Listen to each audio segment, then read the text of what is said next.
Hello guys, welcome back to my channel chemistry 27।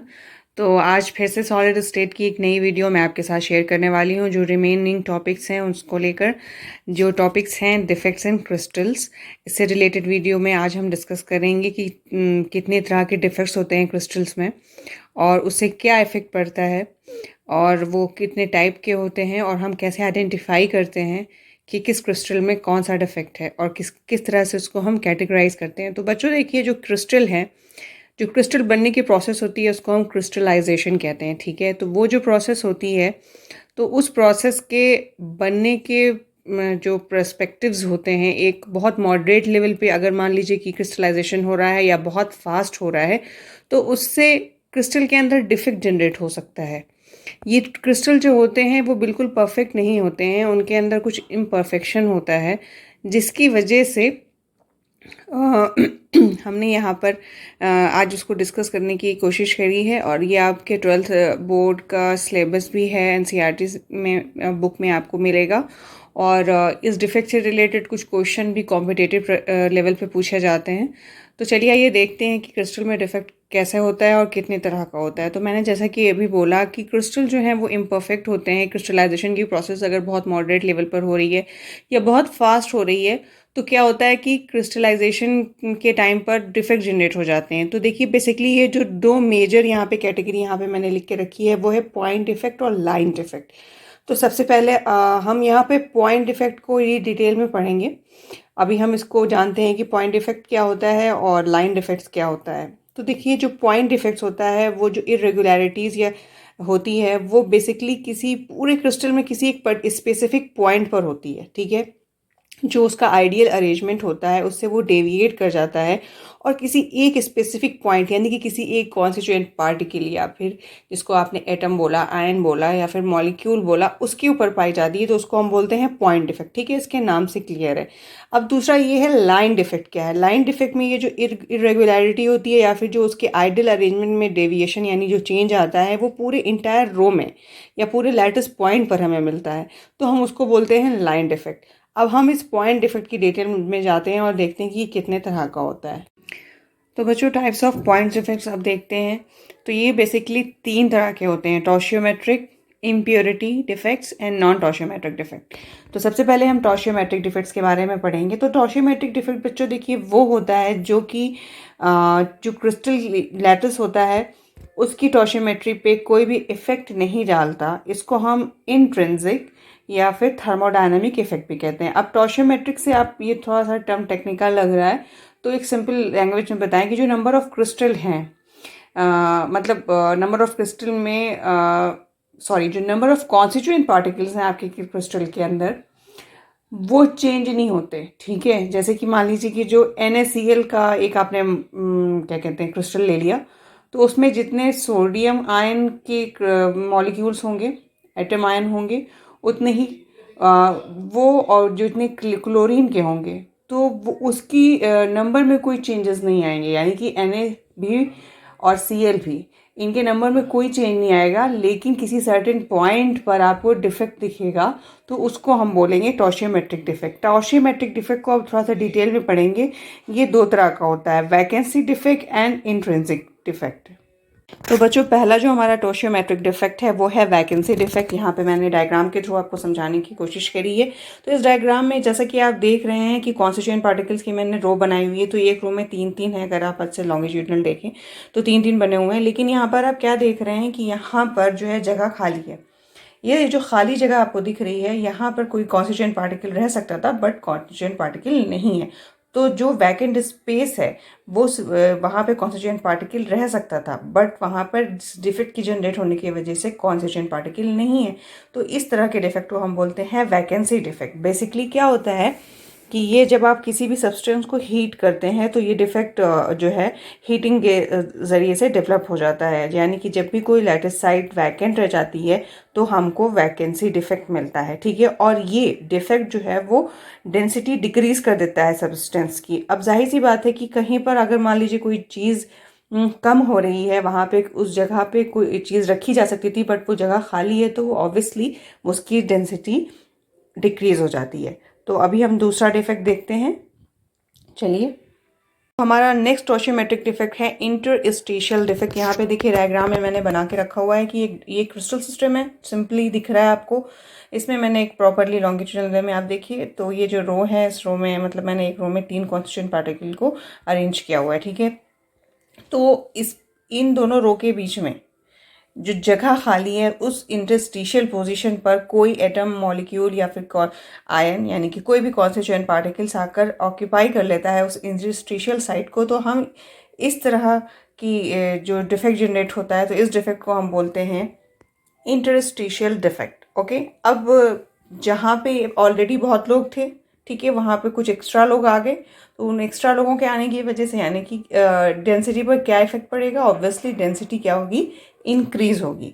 और ये जो डिफेक्ट होते हैं यानी कि जो अभी मैंने आपको इन दोनों डिफेक्ट्स के बारे में बताया, वैकेंसी डिफेक्ट और इंटरस्टिशियल डिफेक्ट, ये दोनों इफेक्ट जो हैं वो नॉन आयनिक सॉलिड जो है ज़्यादा शो करते हैं, ठीक है। अब हम इसका नेक्स्ट देखेंगे। तो हमारा जो नेक्स्ट टोशियोमेट्रिक डिफेक्ट है वो है फ्रैंकल डिफेक्ट। देखिए फ्रैंकल डिफेक्ट जो होता है वो बेसिकली आयनिक सॉलिड शो करते हैं, और इसमें क्या होता है कि जो स्मॉलर आयन है, स्पेशली कैटायन जो हैं, वो अपनी साइड से डिसलोकेट हो जाते हैं, जैसे कि मैंने यहाँ पर दिखाया हुआ है डायग्राम में कि देखिए ये आपने एक मैनर देखा हुआ है कि negative positive negative positive positive negative, ठीक है।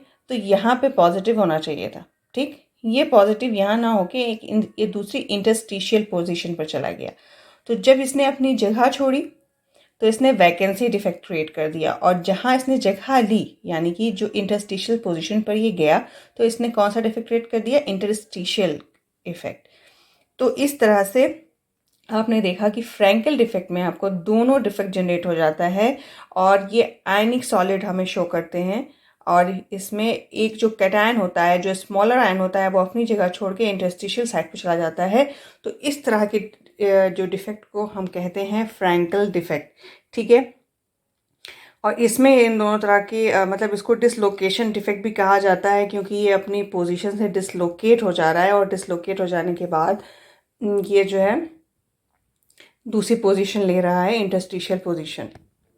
और फ्रैंकल डिफेक्ट के अंदर जो डेंसिटी है बेसिकली उसके ऊपर कोई भी इफेक्ट नहीं पड़ता है सब्सटेंस का, और सब्सटेंस जो डेंसिटी होती है वो उसमें कोई लार्ज डिफरेंस नहीं आता है, क्योंकि ये स्मॉलर जो है साइज ऑफ आयंस होते हैं, उसमें क्या कहते हैं एक जगह से दूसरी जगह जो है वो लार्ज डिफरेंस क्रिएट नहीं कर पाते अगर वो अपनी पोजीशन को चेंज करते हैं। तो वो उस तरह से डेंसिटी जो है वो कोई चेंज नहीं आता है। इसमें आपको जो है एग्जाम्पल में AgCl, AgBr और AgI यानी कि आयोडीन के साथ जो है सिल्वर के क्रिस्टल, तो इस तरह से बहुत से स्मॉल साइज क्रिस्टल हैं जिसके अंदर इसमें मान लीजिए कि आपने ZnS लिया हुआ है जिसमें जिंक और सल्फर है, तो जिंक का जो आयन है या फिर सिल्वर जो AgCl है जिसमें सिल्वर आयन जो है वो डिसलोकेट होता है अपनी जगह से। तो हमारा जो नेक्स्ट टोशियोमेट्रिक डिफेक्ट है वो है शॉर्टकी डिफेक्ट। देखिए जो शॉर्टकी डिफेक्ट होता है वो आयनिक सब्सटेंस शो करते हैं जिनके अंदर कैटायन और एनायन दोनों का साइज जो है वो ऑलमोस्ट सिमिलर होता है, और इस डिफेक्ट के आने से इलेक्ट्रिकल न्यूट्रलिटी पे कोई इफेक्ट नहीं पड़ता है और इलेक्ट्रिकल न्यूट्रलिटी बिल्कुल मेंटेन रहती है। जैसे कि इसका एग्जांपल NaCl है। NaCl क्रिस्टल के अंदर जो सोडियम और क्लोरीन के आयन होते हैं वो ऑलमोस्ट सिमिलर होते हैं। अब यहाँ पे मैंने दिखाया हुआ है आपको, ये देखिए यहाँ पर अभी आपने फ्रैंकल डिफेक्ट में क्या देखा था कि वो डिसलोकेट हो जाता है, कैटायन जो है जो स्मॉल साइज आयन होता है वो डिसलोकेट हो जाता है अपनी जगह से, इंटरस्टिशियल पोजीशन ले लेता है। लेकिन शॉर्टकी डिफेक्ट में क्या होता है, जितने पॉजिटिव आयन गायब होते हैं उतने ही निगेटिव आयन गायब होते हैं। तो देखिए यहाँ पर इस रो में आइडियली यहाँ पर पॉजिटिव चार्ज होना चाहिए और इस रो में आइडियली यहाँ पर निगेटिव चार्ज होना चाहिए। तो इसके अंदर ये जो क्रिस्टल सिस्टम है, एक पॉजिटिव चार्ज चला गया और एक निगेटिव चार्ज चला गया, यानी कि इसमें इलेक्ट्रिकल न्यूट्रलिटी मेंटेन है। इसके अंदर जितने कैटायन है उतने ही एनायन है। लेकिन ये जो डिफेक्ट है, इस डिफेक्ट में वैकेंसी क्रिएट हुई तो इसको हम एक तरह का वैकेंसी डिफेक्ट भी कहते हैं। बट इसमें क्या हो रहा है, इसमें होता ये है कि इसके अंदर जो अपनी जगह छोड़कर कहीं चले जाते हैं, कहीं चले जाने का मतलब है कि उस जगह से डिसलोकेट होकर उस क्रिस्टल सिस्टम में नहीं रहते, ठीक है, उस जगह को छोड़ के उस क्रिस्टल सिस्टम में नहीं रहते।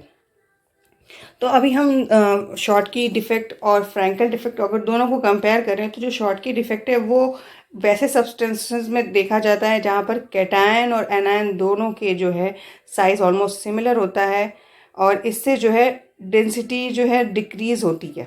जो आपका शॉर्टकी डिफेक्ट है इसमें डेंसिटी डिक्रीज होगी ऑब्वियसली, क्योंकि इसके अंदर से आयन कम हो जाएंगे। लेकिन जो फ्रैंकल डिफेक्ट है इसके अंदर जो स्मॉल साइज़ का कैटायन यानी कि जो साइज़ ऑफ कैटायन होता है वो स्मॉल होता है और वो अपनी जगह से डिसलोकेट होता है और इसमें जो है डेंसिटी पर कोई भी इफेक्ट नहीं पड़ता है। तो बच्चों हमारा जो second type of point defect है वो क्या है? Impurity defect. इम्प्योरिटी डिफेक्ट आपको समझ में आ रहा होगा, नाम से ही आप इसको मतलब समझ सकते हैं कि इम्प्योरिटी यानी कि किसी एक्स्ट्रा चीज़ का मिल जाना किसी चीज़ में। तो हमने यहाँ पर एग्जाम्पल किया हुआ है NaCl का, ठीक है, NaCl के क्रिस्टल का एग्जाम्पल लिया हुआ है। तो यहाँ पे क्या है कि जो मोल्टेन स्टेट होती है NaCl की, उसके अंदर थोड़ा सा जो है अमाउंट मोल्टेन स्टेट में जो है वो स्ट्रोंटियम क्लोराइड का मिलता है, ठीक है। तो स्ट्रोंटियम क्लोराइड का मिलता है तो इसमें क्या होता है कि जो सोडियम आयन होता है उस सोडियम आयन पॉजिटिवली चार्ज होता है, तो उसमें क्या होता है कि स्ट्रोंशियम यानी कि Sr2+ उसकी जगह ले लेता है। लेकिन यहाँ पर हमें क्या करना है, जो हमारा क्रिस्टलाइन सिस्टम है उसकी हमको इलेक्ट्रिकल न्यूट्रलिटी मेंटेन करनी रहती है, ठीक है। तो ये जो इम्प्योरिटी आती है, ये इम्प्योरिटी इस तरह से आती है कि इसकी इलेक्ट्रिकल जो चार्जेस हैं उसको डिस्टर्ब ना करे किसी भी तरह से। लेकिन आप यहाँ देख रहे हैं कि Na पर यानी सोडियम पर सिंगल पॉजिटिव चार्ज है, पर Sr पर 2 पॉजिटिव चार्ज है। तो इसका मतलब ये है कि अगर ये इम्प्योरिटी इसके अंदर आ रही है, स्ट्रोंटियम की इम्प्योरिटी आ रही है, तो ये 2 सोडियम मॉलिक्यूल को हटा के आ रही होगी ताकि इसकी इलेक्ट्रिकल न्यूट्रलिटी जो है वो बिल्कुल डिस्टर्ब ना हो, बिल्कुल बैलेंस रहे। तो कहीं पर यानी कि यहाँ पे मैंने एक मेंशन किया हुआ है इस पूरे सिस्टम में कहीं पर एक और जो है सोडियम प्लस मिस हुआ होगा और वो यहाँ पर स्ट्रोंटियम तब आया है, यानी कि इलेक्ट्रिकल न्यूट्रलिटी जो है वो इक्वल है, बराबर है, जितने पॉजिटिव चार्ज है उतने ही निगेटिव चार्ज है। तो हमारा जो नॉन टोशियोमेट्रिक डिफेक्ट है तो वो उसमें देखिए क्या है कि ये डिफेक्ट जो है बेसिकली क्या करते हैं कि जो टोशियोमेट्री है उसको डिस्टर्ब कर देते हैं, और ये 2 तरह के होते हैं, metal access and metal deficient. अब ये टोशियोमेट्री को तो डिस्टर्ब करते हैं लेकिन जो इलेक्ट्रिकल न्यूट्रलिटी रहती है उसको डिस्टर्ब नहीं करते हैं। अभी हम इसको समझेंगे, एक्सप्लेन करूंगी मैं कि किस तरह से नहीं करते हैं। तो सबसे पहला इसका जो पार्ट है मेटल एक्सेस। तो मेटल एक्सेस से क्या समझ में आ रहा है आपको कि मेटल पे पॉजिटिव चार्ज, मतलब मेटल एक्सेस का मतलब इसमें मेटल ज़्यादा होने का मतलब ये है कि उसके अंदर पॉजिटिव चार्ज ज़्यादा हो, क्योंकि जो मेटल होता है वो क्या होता है, मेटल इलेक्ट्रॉन डोनर होता है, इलेक्ट्रॉन देता है, ठीक है। तो किसी क्रिस्टलाइन सिस्टम में पॉजिटिव चार्ज का ज़्यादा होना पॉजिटिव चार्ज का ज़्यादा होना जो है वो मेटल एक्सेस जो है डिफेक्ट क्रिएट करता है। अब मान लीजिए मेटल एक्सेस डिफेक्ट जो जनरेट होता है वो कैसे जनरेट होगा भाई, हमको अगर मेटल एक्सेस किसी क्रिस्टल सिस्टम में लाना है तो हम कैसे लाएंगे? या तो हम उसके अंदर एक्स्ट्रा पॉजिटिव चार्ज डाल दें, ठीक है, या तो उसमें हम एनाइन को निकाल दें। तो इस मैंने लिखा हुआ है कि जनरेटेड बाय एनाइन वैकेंसी और इंटरस्टिशियल कैटायन। इंटरस्टिशियल कैटायन यानी कि जो जगह आपके पास बची हुई इंटरस्टिशियल साइट है वहाँ पे आप कैटायन डाल दें, या तो आप उससे एनायन को रिमूव कर दें। तो हम पहली वैकेंसी जो इसके अंदर जो है एनायनिक वैकेंसी, इसको हम अभी पढ़ेंगे और इसको हम बताएंगे कि किस तरह से इसमें एनायन को रिमूव किया जाता है। चलिए आइए देखते हैं कि एनायन को कैसे रिमूव करना है। तो चलिए देखते हैं कि हम एनायनिक वैकेंसी कैसे क्रिएट कर सकते हैं। तो मैंने यहाँ पर एक सिस्टम आपको दिखाया हुआ है, ये हमारा क्या है, NaCl का क्रिस्टल सिस्टम है, ठीक है। इसके अंदर पॉजिटिव आयन और नेगेटिव आयन इवेंचुअली पूरे में अरेंजमेंट में दिख रहे हैं आपको। अब मान लीजिए कि ये जो क्रिस्टल है इसको मुझे इससे एनायन को रिमूव करना है, यानी कि क्लोरीन को मुझे रिमूव करना है। तो हम कैसे रिमूव कर सकते हैं? तो आप इमेजिन कर सकते हैं कि मान लीजिए कि अगर मैं इस सिस्टम को इंट्रोड्यूस करूं सोडियम वेपर से, ठीक है,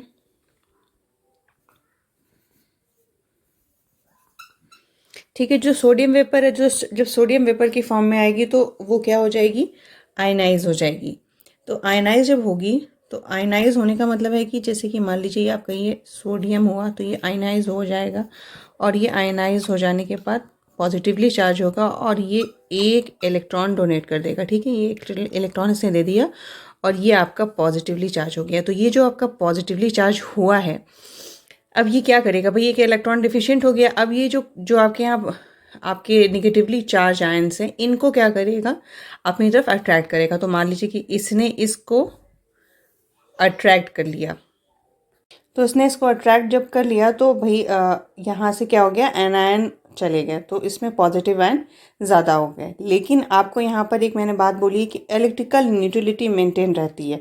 तो इलेक्ट्रिकल न्यूट्रलिटी कैसे मेंटेन होगी कि ये जो हमारा ये आपका ये दिख रहा है यहाँ पे एक इलेक्ट्रॉन, तो ये जो इलेक्ट्रॉन है ये क्या करता है, ये वो जगह जाकर ले लेता है जहाँ से एनायन रिमूव हुआ है। तो इस सेंटर को हम बोलते हैं एफ सेंटर।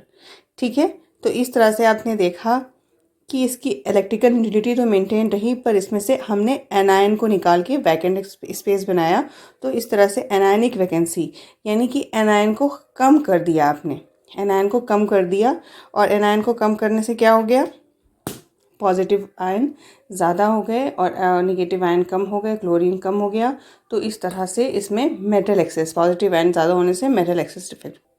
तो इस तरह से आपने देखा कि जो सिस्टम है उसके अंदर क्या हो रहा है कि जो एनायनिक साइट है वो ऑक्यूपाइड हो जा रही है अनपेयर्ड इलेक्ट्रॉन से, और ये जो साइट है इसको हम क्या बोलते हैं, एफ सेंटर बोलते हैं। लेकिन यहाँ पर आपने एक बहुत ध्यान देने वाली बात ये देखी कि इसमें क्या है, इलेक्ट्रिकल न्यूट्रलिटी मेंटेन है लेकिन टॉर्शियोमेट्री डिस्टर्ब है। टॉर्शियोमेट्री कैसे डिस्टर्ब है, जो सोडियम आयन और क्लोरीन आयन का रेशियो था वो डिस्टर्ब हो गया है, और जिसकी वजह से इसका टॉर्शियोमेट्रिक इफेक्ट ख़राब हो गया है। तो इसलिए हमने इसको नॉन टॉर्शियोमेट्रिक इफेक्ट बोला। तो हमारा जो दूसरी टाइप से जो मेटल एक्सेस डिफेक्ट क्रिएट होता है वो होता है कैटायंस को हम इंक्रीज कर देते हैं by increasing the number of cation. तो हमने यहाँ पर जिंक ऑक्साइड का क्रिस्टल लिया हुआ है। जिंक ऑक्साइड के क्रिस्टल में क्या होगा, देखिए कि जब आप जिंक ऑक्साइड को हीट करते हैं तो जिंक ऑक्साइड को हीट करने पर क्या होगा कि आपको ऑक्सीजन मिलेगी, ठीक है, ऑक्सीजन मॉलिक्यूल निकलेगा और इसमें क्या मिलेगा, जिंक आयन मिलेगा। तो इस सिस्टम में जो जिंक आयन होगा वो क्या करेगा, इंटरस्टिशियल साइट को ऑक्यूपाई कर लेगा। अब इसमें पहले जितने जिंक आयन थे उसके बाद इसने और जिंक आयन को अपने अंदर इनटेक कर लिया, तो इसमें नंबर ऑफ जिंक आयन बढ़ गए। लेकिन नंबर ऑफ ऑक्सीजन आयन जो हैं वो अभी भी पहले के ही जितने हैं। तो यानी कि जो इसका रेशियो था कैटायन और एनायन का वो तो डिस्टर्ब हो गया, लेकिन इलेक्ट्रिकल न्यूट्रलिटी मेंटेन है। क्योंकि यहाँ पे आप देख सकते हैं कि इस रिएक्शन में हमको इलेक्ट्रॉन मिल रहा है। तो ये इलेक्ट्रॉन जिस तरह से इंटरस्टिशियल साइट पर जिंक ऑक्यूपाई करता है जाकर, उसी तरह से ये इलेक्ट्रॉन भी इसको इंटरस्टिशियल साइट को ऑक्यूपाई कर लेते हैं ताकि इलेक्ट्रिकल न्यूट्रलिटी मेंटेन रहे। और हम इसके अंदर क्या कर रहे हैं, कैटायन को इंक्रीज कर रहे हैं। तो कैटायन की इंक्रीमेंट की वजह से क्या हो रहा है कि उसका कैटायन और एनायन का रेशियो डिस्टर्ब हो जा रहा है, इसलिए ये नॉन स्टोइकोमेट्रिक इफेक्ट है। और इसके अंदर इलेक्ट्रिकल न्यूट्रलिटी मेंटेन है due to the interstitial site occupying by this electrons and interstitial sites occupied by these cations also. तो बच्चों जो लास्ट हमारा है मेटल डिफिशियंसी डिफेक्ट, उसमें क्या होता है कि मेटल की डिफिशियंसी, नाम से ही इसका जो है मतलब समझ में आ रहा है कि इसमें मेटल की डिफिशियंसी यानी पॉजिटिव आयन कम हो जाएगा। तो इसमें पॉजिटिव आयन कम होता है और ये वैसे सब्सटेंसेस में दिखाई देते हैं इस तरह के डिफेक्ट जिसके अंदर वेरिएबल वैलेंसी होती है, यानी कि ऐसे कैटायन जो वेरिएबल वैलेंसी शो करते हैं, जैसे कि आपका आयरन है, आयरन +2 एंड +3 दोनों शो करता है। तो यहाँ पे मैंने एग्जाम्पल लिखा हुआ है कि आयरन ऑक्साइड है, इसके अंदर हमको अगर ये जो है रिमूव करना हो Fe2+ को और वो Fe3+ उसकी जगह ले आके मान लीजिए, तो अभी आप कहेंगे कि सेम आयन जा रहा है और सेम आयन आ रहा है, तो इस तरह से कैसे होगा। लेकिन यहाँ पे चार्जेस का जो इफेक्ट है, यहाँ पे +2 चार्ज है, यहाँ पर +3 चार्ज है, ठीक है। तो अगर आप 3 Fe आयन निकालते हैं +2 चार्ज वाले, तो 3 2 6 इलेक्ट्रॉन यहाँ से रिमूव हुए। और लेकिन आपने क्या दिया, अगर ये 3+ वाले आप 2 देते हैं तो 3 2 6, इलेक्ट्रिकल चार्ज तो 6 है, लेकिन यहाँ से 3 Fe2+ निकले और 2 Fe3+ आए, तो हमारे पास एक Fe कम हो गया। तो इस तरह से जो है यहाँ पर कैटायन लेस हुआ। तो इस तरह की जो डिफिशियंसी होती है वो कहलाती है इस तरह के डिफेक्ट कहलाते हैं मेटल डिफिशियंसी डिफेक्ट, क्योंकि इसके अंदर मेटल जो होता है कम हो जाता है, पॉजिटिव आयन कम हो जाता है, लेकिन इलेक्ट्रिकल न्यूट्रलिटी जो है हमारी वो मेंटेन रहती है और बैलेंस रहती है, क्योंकि हम इसमें रिक्वायर्ड नंबर ऑफ आयंस के हिसाब से ही हम एटम का एक्सचेंज करते हैं।